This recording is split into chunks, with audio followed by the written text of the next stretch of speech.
There are ways to edit your Procreate artwork without touching the original pixels, but a lot of people ignore this, and I get it. It sounds technical and quite overwhelming, but it's actually the fastest way to edit your artwork without touching your initial drawing along the way. I'm a self-taught artist, balancing art and a full-time job, and I know the feeling when you are already 30 minutes in your drawing and you start feeling that something's pretty off, but you don't know how to tackle the issue without destroying what you've already done. I've been there plenty of times, and to be honest, it doesn't need to be this hard. So let's see how we can keep our files clean and flexible. Now let's talk about the quickest fix, the color adjustments. I know so many people who badly want global color adjustment layers, just like the ones we already have in Photoshop for ages. But since we still wait for those features to come, let's see what we can do in Procreate today. Instead of adjusting the base layers one by one, I add a solid color layer on top.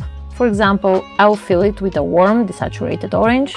Then I change the layer's blend mode to color and lower the opacity to about 20, 30, 40%, it depends on your preferences. This instantly pulls all my base colors together into a unified warmer mode.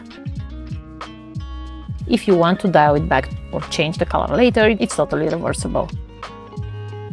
And of course you can try it with different colors, for example green or blue, just to see how the overall illustration changes just based on that color. Here is an even better trick for lighting. Create a new layer and fill it with mid-gray color.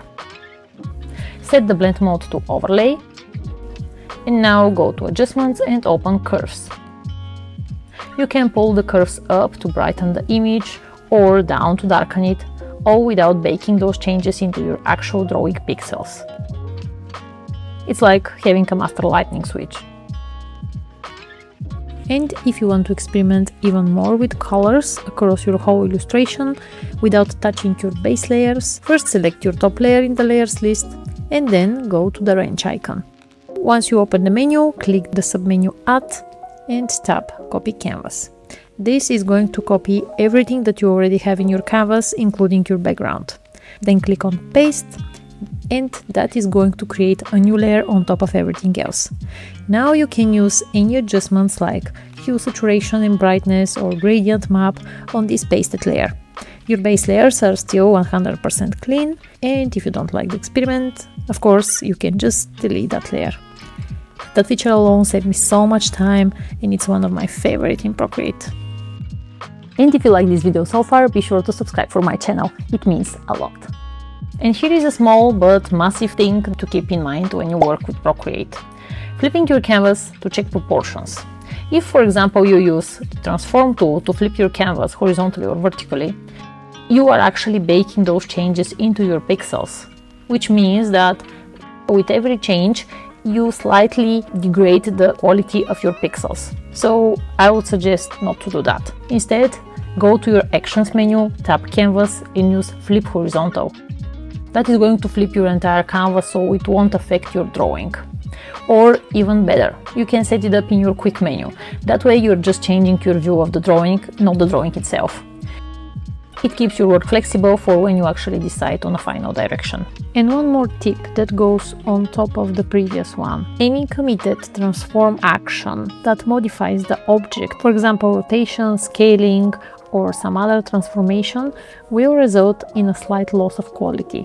If you try and perform as much of your transforming as possible in one committed action, which means once to click on going out of the transform tool, for example, you can move, you can scale and you can rotate all in the same action, then you'll only lose quality once rather than successive times.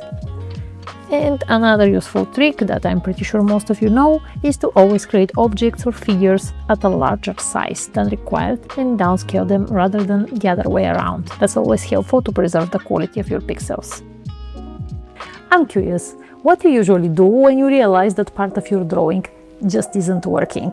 Do you keep going? Do you start over? Or you just give up? Let me know in the comments and let's have a chat. And if you want to add colors, details or patterns on top of something else, the first step is to stop fighting with the base layer. Instead, use clipping masks. Use a clipping mask for basically everything that is going to stay in the boundaries of your main layer below the clipping mask. In order to create a clipping mask, create a new layer just above the main layer you want to add details to, click on the layer menu, and from the layers options select clipping mask. Once you do that, you're going to see an arrow next to the layer that points to the layer below, which means that the clipping mask is created. If the clipping mask drawing looks bad or you just change your mind later, you can simply delete the mask and that's it. Your base drawing stays untouched, exactly as you initially draw it. It's the ultimate safety net for your process. To take this workflow even further, you can use a mid-gray color on your clipping mask to create dynamic lighting effects without committing to specific hues right away. For example, you can create shadows or highlights. Let's say you want to create shadows. Set your clipping mask layer to multiply blend mode. Because it's set to multiply, that mid-gray will instantly act as a shadow, darkening the base colors underneath. If you want to add highlights, set your clipping mask layer to screen, and that same mid-gray color will now lift the values, creating a soft, natural-looking highlight. And of course, you can tweak the opacity so you can achieve desired result. By keeping these layers separate, you can tweak your lighting intensity, adjust the opacity, or even shift the base colors later, and your shadows and highlights will automatically adapt. It's non-destructive, fast, and gives you total control over the mood of your piece. And finally, the mighty layer masks. The non-destructive way to hide parts of your drawings without actually deleting pixels from your canvas. Think of your drawing as a beautiful piece of art hanging in a gallery, and your layer mask as the lighting system for that room.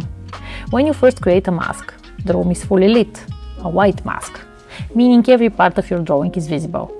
But as an artist, you sometimes want to refine how the art interacts with its environment. Let's say instead of taking scissors to the canvas or using an eraser to permanently destroy your work, you are simply adjusting the lights. When you want to hide a portion of your drawing, just pick up your black brush. Think of this as pulling a heavy, opaque curtain over specific parts of the wall. Those sections are still there, perfectly preserved, but they are now behind the curtain, hidden from view. If you decide that the edge looks too sharp or an object doesn't quite fit, you simply paint with black to black out those pixels. However, if you ever change your mind, you don't have to worry about what you've lost. You just switch to your white brush, which acts like a spotlight. As you paint with white, you're pulling back the curtains or shining a bright light on the area, instantly revealing your original work exactly as you left it. This is the golden rule for your creative process when you're using masks. Black conceals, white reveals. The real magic happens when you use shades of gray. Think of this as a dimmer switch for your spotlights.